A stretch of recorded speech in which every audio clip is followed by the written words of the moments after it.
बात मांगी थी कि मुझे ऐसे समर्थ सदगुरु मिले जिससे मैं भयभीत हो जाऊं। नहीं, हम कहीं भयभीत नहीं हुए। कितना भी कष्टप्रद, कैसी भी परिस्थिति, कैसा भी, हमें भय नहीं लगा, कभी कहीं भय नहीं लगा। आज भी शरीर की स्थिति है, इतना कष्टप्रद शरीर है, अब भी वर्तमान में ये सब सूझे हुए हैं, फिर हर कष्ट, लेकिन लड़ना सीखा है जिंदगी भर, हर परिस्थिति में कदम आगे बढ़ाना। तो हमने मांगा था कि हमें अहंकार रहित करने के लिए जब सदगुरु प्राप्त हो तो मुझे सदगुरु से डर लगे, ऐसे मुझे सदगुरु प्राप्त हो। तो हमें ऐसे सदगुरु प्राप्त हुए जो कभी आंख नहीं दिखाई, लेकिन इतना डरते हैं हम कि मृत्यु से भी हमें डर नहीं लगता। इतना गुरुदेव के सामने जाते एकदम शांत, और पूरा एक सरा हमारे नेत्रों में हो जाएगा कि कहीं कोई त्रुटि तो नहीं है, कहीं कोई धर्म विरुद्ध बात तो नहीं है।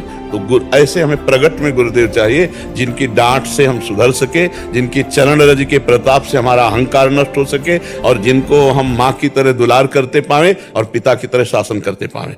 हम खंडेर था जंगल में गंगा के किनारे, वहां में रोका गया कि यहाँ मत सोना, यहाँ भूत रहते हैं। हमारा जिद्दी स्वभाव था, वहाँ भूत था। रात्रि के 9 बजे जो ही आसन लगाया और लेटे, ते ही हमारे ऊपर ऐसे जैसे बहुत वजनदार जांघें जिसकी हो, हमारे ऊपर ऐसे चढ़ गया। खूब हम चेतना, कोई सो नहीं रहे थे, ऐसे हाथ किया तो पीछे से जटाएं उस समय भी थी, पीछे से हमारी जटा पकड़ ली। ये सब जागृत में हो रहा था, पर मंत्र चल रहा था। फिर एकदम खाली उठे, हम कहा नहीं, ये हमारा भ्रम है, ऐसा नहीं हो सकता कि हम नाम जप कर। तो पवित्र प्रेत भी होते हैं, बाहर निकले, खड़े हुए, हम नहीं, प्रेत नहीं। फिर जाके लेट गए, बहुत जिद्दी स्वभाव। अब जाके लेटे तो छाती पे चढ़ के ऐसे श्वास रुकने लगी, इतना वजन एकदम ऐसे ऐसे। उस समय जो भगवान शिव का मंत्र चल रहा था, उसकी रफ्तार बढ़ाई, तुरंत फिर अलग। अब दोबारा हिम्मत नहीं करेगी, अपना असल समेटा।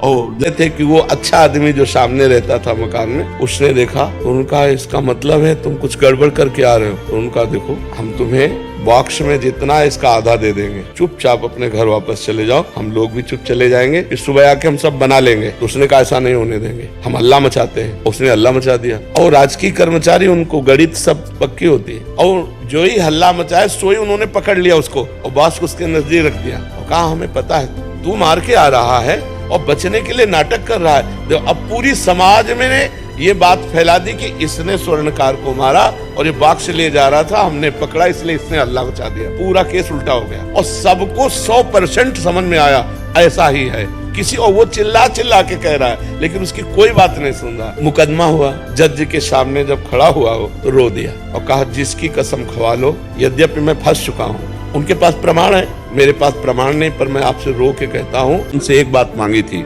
कि मुझे ऐसे समर्थ सदगुरु मिले जिससे मैं भयभीत हो जाऊं। नहीं, हम कहीं भयभीत नहीं हुए। कितना भी कष्टप्रद, कैसी भी परिस्थिति, कैसा भी, हमें भय नहीं लगा, कभी कहीं भय नहीं लगा। आज भी शरीर की स्थिति है, इतना कष्टप्रद शरीर है, अब भी वर्तमान में ये सब सूझे हुए हैं, फिर हर कष्ट, लेकिन लड़ना सीखा है जिंदगी भर, हर परिस्थिति में कदम आगे बढ़ाना। तो हमने मांगा था कि हमें अहंकार रहित करने के लिए जब सदगुरु प्राप्त हो तो मुझे सदगुरु से डर लगे, ऐसे मुझे सदगुरु प्राप्त हो। तो हमें ऐसे सदगुरु प्राप्त हुए जो कभी आंख नहीं दिखाई, लेकिन इतना डरते हैं हम कि मृत्यु से भी हमें डर नहीं लगता। इतना गुरुदेव के सामने जाते एकदम शांत, और पूरा एक सरा हमारे नेत्रों में हो जाएगा कि कहीं कोई त्रुटि तो नहीं है, कहीं कोई धर्म विरुद्ध बात तो नहीं है। तो ऐसे हमें प्रगट में गुरुदेव चाहिए जिनकी डांट से हम सुधर सके, जिनकी चरण रज के प्रताप से हमारा अहंकार नष्ट हो सके, और जिनको हम माँ की तरह दुलार करते पाए